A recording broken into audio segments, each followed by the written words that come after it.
1000 শিয়াল যদি একটা বাঘকে আক্রমণ করে, তবুও শিয়ালের মধ্য থেকে কেউ বাঘ হয়ে যাবে না, আর বাঘ বাঘই থাকবে। আর এই কথাটি বলেছি আমাদের প্রিয় দীপক ভাই। কে এই দীপক আপনারা হয়তো অনেকেই জানেন না।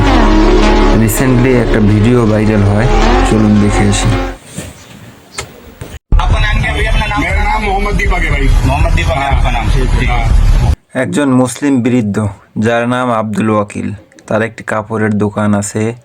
এটি ইন্ডিয়াতে উত্তরাখণ্ডের কোটদুয়ারে অবস্থিত, যার নাম বাবা স্কুল ড্রেসেস। ये बाबा की दुकान है। बाबा कौन है? इनके पास हम पहले भी आए हैं। এখানে সমস্যা হয়েছে দোকানের নাম কেন বাবা রাখা হলো। আপনারা হয়তো লক্ষ্য করেছেন ভিডিওতে কিছু ছেলেকে। এরা হলো বাজরাং দলের সদস্য। একজন ফোন কানে নিয়ে বলতেছে এটা বাবার দোকান, আমরা এখানে আগেও আসছি। बाबा है वो है सुपारी बाबा। जितने वो खुले हुए हैं, ये बाबा सुपारी स्वीट्स वगैरह क्या है? वो सब हिंदू की दुकान है। मुसलमान क्या हो गया? मुसलमान नहीं भैया बात सुनो ना, बाबा क्या है? क्या पहचान से अपने पहचान से कीजिए आप। ये तुम्हारी पहचान है क्या? ये बाबा हमारी पहचान है। हमारी पहचान है। क्या पहचान है? बाबा हमारी पहचान है। भाई आपसे क्या उनकी दुकान? नहीं नहीं पहले बात सुनिए आप। बात सुनिए पहले बात हो चुकी है। उनके पास कर देंगे। क्या बात होगी? नाम चेंज कर देंगे। बोला था इन्होंने, बोला था नाम चेंज कर देंगे। चलिए बोर्ड वॉच होने के लिए कोई नहीं कर सकता है। मैं कोई नहीं तकलीफ आराम से करो भाई, बात सुनिए आराम से बात कर रहे हैं। चेंज करेगा भाई, एक मिनट भाई, चेंज करेगा तू नाम? बता दो नाम लिखने का, नाम लिखने का कहा था कैसे मत लिख देना वाले। এখানে বৃদ্ধ চাচাকে তারা শাসিয়ে ধমকিয়ে বলতে থাকে আপনি দোকানের নাম পরিবর্তন করেন, বাবা রাখা যাবে না, এটা হিন্দুদের নাম, এরকম অনেক কিছু তারা বলতে থাকে। তখনই ফেরেশতার রূপে আবির্ভাব হয় স্ক্রিনের এই ভাই, যার নাম দীপক আখি কুমার। তিনি পাশেই ছিলেন, তিনি এসে প্রতিবাদ করেন। তিনি বলেন বাবা নাম কি শুধু আপনাদের পরিচয় দেয়?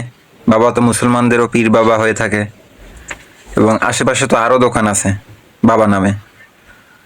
তখন বাজরাং দলের সদস্যরা উত্তর দেয় ওগুলো হিন্দুদের দোকান। তো সেখানে ভাই কঠোর প্রতিবাদ করে। मेरा नाम मोहम्मद दीपक है भाई। मोहम्मद दीपक है आपका नाम? এক পর্যায়ে ভাইকে নাম জিজ্ঞাসা করে যে আপনি কে, আপনার সমস্যা কি, আপনার নাম কি? তখন সেখানে ভাই দীপক ভাই তার নাম পরিচয় দিয়ে মোহাম্মদ দীপক বলে। তখন তাদের সাথে কথা কাটাকাটি হওয়ার এক পর্যায়ে দীপক ভাই ধাক্কা দিয়ে তাদেরকে তাড়িয়ে দেন। পরবর্তীতে বাজরং দল পুরো 150-200 লোক নিয়ে আসে মোহাম্মদ দীপক ভাইয়ের উপর হামলা করার জন্য। এখানে একটা কথা বলা হয়নি, দীপক ভাই একটি জিম সেন্টার চালান, যার নাম হলো হাল্ক জিম, যেটা ওই চাচার দোকান, জিম সেন্টার এবং ভাইয়ের বাসা একই জায়গায় অবস্থিত।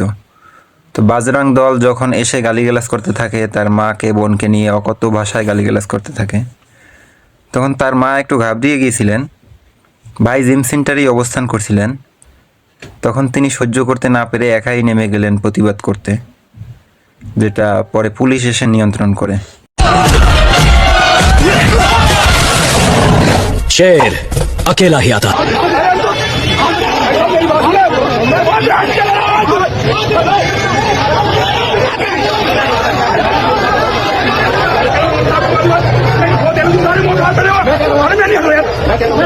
भाई साहब मेरी बात सुनो, जो गलत है गलत है भाई साहब। नहीं आएगा। ये भूल गया है कि दीपक भाई एक बाहुबली है। ये दीपक भाई का एक मुक्का खा के खुद का नाम भूल जाएगा। এখানে লক্ষ্য করেন ভিডিওতে একটা ছেলে দৌড়ে যাচ্ছে গালিগালাজ করতে করতে তাকে মারার জন্য। তাকে যদি দীপক ভাই চায় তো হালকের মতো ছুরি মারতে পারে।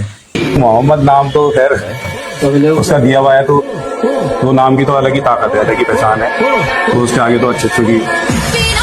পরবর্তীতে দীপক ভাইয়ের একটা ইন্টারভিউতে তাকে জিজ্ঞাসা করা হলো আপনি মোহাম্মদ নাম আপনার মাথায় হঠাৎ কিভাবে আসলো? ভাই তখন বলেন মোহাম্মদ নাম তো তার দেওয়া নাম, ওই নামের তো আলাদা শক্তি, আলাদা পরিচিতি। স্যালুট জানাই এমন মাকে যিনি এমন প্রতিবাদী সন্তান জন্ম দিয়েছেন, যার প্রতিবাদী ভিডিও এখন শুধু ইন্ডিয়া না, পুরো বিশ্বে মানুষ দেখতেছে।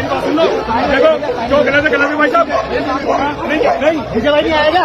विजय भाई का है। विजय भाई का है।